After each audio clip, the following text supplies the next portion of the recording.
사랑하는 기쁨의 교회 성도 여러분, 안녕하세요. 오늘은 다 같이 우리 마태복음 18장 1절에서 10절까지의 말씀을 함께 묵상합니다.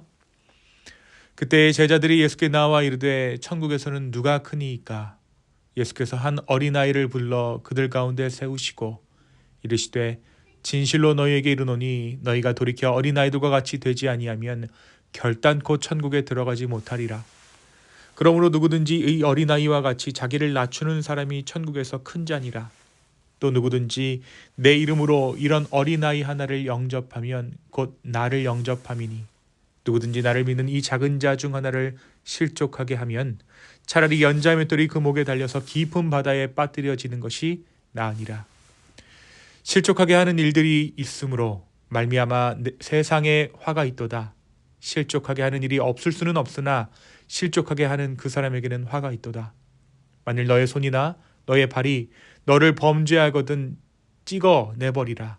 장애인이나 다리 저는 자로 영성에 들어가는 것이 두 손과 두 발을 가지고 영원한 불에 던져지는 것보다 나으니라. 만일 너의 눈이 너를 범죄하게 하거든 빼어 내버리라. 한 눈으로 영생에 들어가는 것이 두 눈을 가지고 지옥불에 던져지는 것보다 나으니라. 삼가 이 작은 자 중에 하나도 업신여기지 말라. 너희에게 말하노니 그들의 천사들이 하늘에서 하늘에 계신 내 아버지의 얼굴을 항상 배옵느니라. 아멘.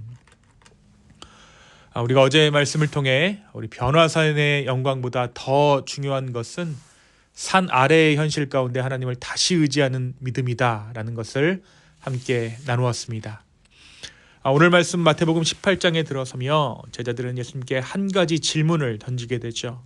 그러면 천국에서는 누가 큽니까? 라는 질문이 그것이었습니다. 제자들의 이러한 질문은 여전히 제자들의 마음속 깊이 경쟁과 비교의 마음이 있었음을 드러냅니다.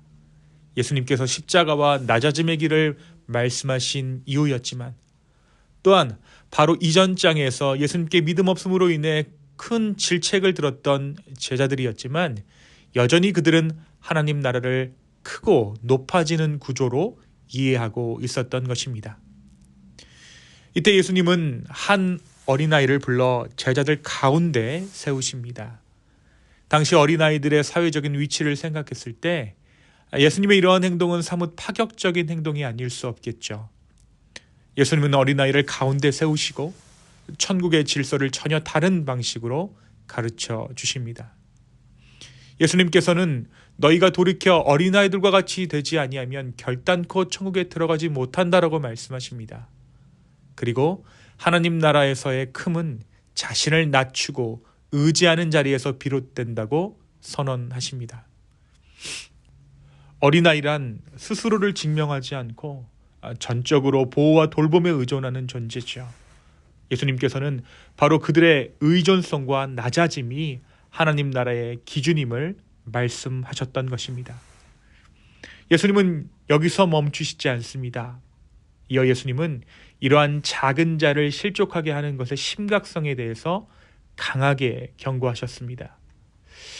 오늘 말씀에서 말하는 작은 자란 단지 나이가 어린 사람만을 의미하는 것이 아니라 믿음이 연약하고 상처받기 쉬운 모든 이들을 포함하는 것이겠죠. 이 작고 연약한 자들을 넘어지게 하는 일은 단순한 관계의 실수가 아니라 하나님 나라의 질서를 거스르는 중대한 죄라고 예수님께서는 말씀하십니다. 그래서 예수님께서는 실족을 가져오는 손과 발, 눈에 대한 과감한 비유를 사용하시면서 이러한 죄의 근원들을 가볍게 여기지 말라고 말씀하십니다. 마지막으로 예수님께서는 작은 자 하나라도 업신여기지 말라라고 당부하시죠. 작은 자 하나라도 업신여기지 말아야 할 이유는 그들의 천사들이 하늘에서 항상 아버지의 얼굴을 뵙고 있기 때문이다 라고 예수님 말씀하십니다. 다시 말해 연약한 자 하나하나가 하나님 앞에서 얼마나 귀한 존재인지를 예수님께서는 기억하라 라고 말씀하고 계신 것입니다. 하나님 나라는 강한 자들이 경쟁하며 올라서는 곳이 아니라 약한 자를 품고 지키는 공동체다.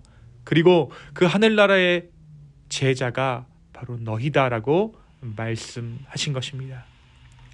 사랑하는 성도 여러분, 오늘 이 말씀은 우리에게 무엇을 말해주고 있습니까? 오늘 말씀은 우리가 누구를 큰 자라고 생각하는지를 깊이 돌아보게 합니다. 우리는 큰 사람, 큰 인물을 떠올릴 때 영향력이 크고 말에 힘이 있고 성과가 뚜렷하고 많은 사람들에게 인정받는 사람들을 생각하죠. 교회 안에서도 마찬가지입니다. 오래 섬긴 사람, 많이 아는 사람, 좀 더 많이 헌신하는 사람, 눈에 보이는 역할을 감당하는 사람을 우리는 자연스럽게 큰 자로 여기기 쉽습니다. 그런데 제자들도 같은 질문을 했습니다. 천국에서는 누가 큽니까?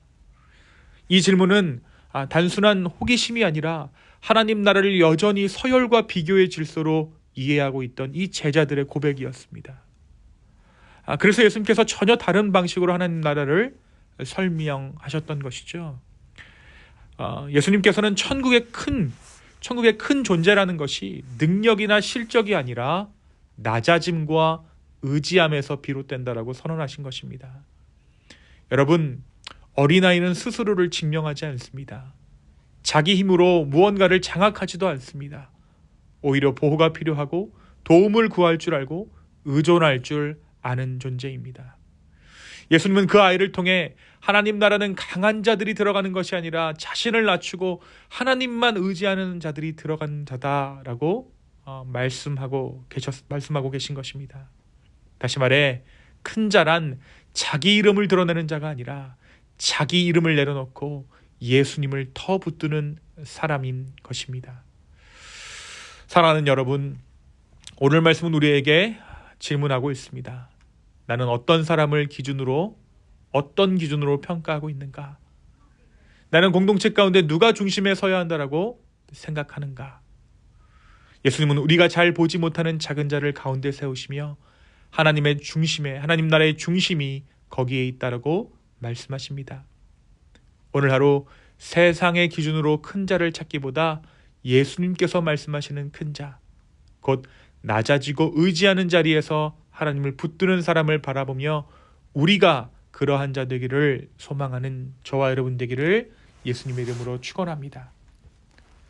두 번째로 우리는 계속해서 헛다리를 짚어대는 제자들의 모습 가운데 우리의 모습을 발견하게 됩니다.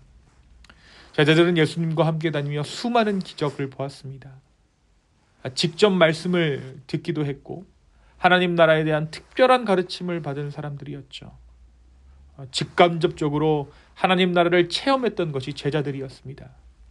그럼에도 불구하고 그들은 여전히 누가 더 큰가를 묻고 서로를 비교하며 하나님 나라를 세상의 질서로 이해하고 있습니다.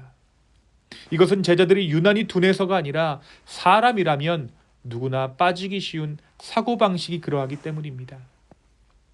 우리 역시 신앙생활을 오래 하다 보면 은혜를 경험했음에도 불구하고 이렇게 어리석은 모습을 보일 때가 있죠. 여전히 인정받고 싶어하고 여전히 앞자리를 원하고 여전히 눈에 띄는 역할과 성과로 나와 누군가를 평가합니다. 그래서 이 제자들의 모습은 남의 이야기가 아니라 우리의 솔직한 내면을 그대로 비추는 거울과 같다라고 할 수 있습니다.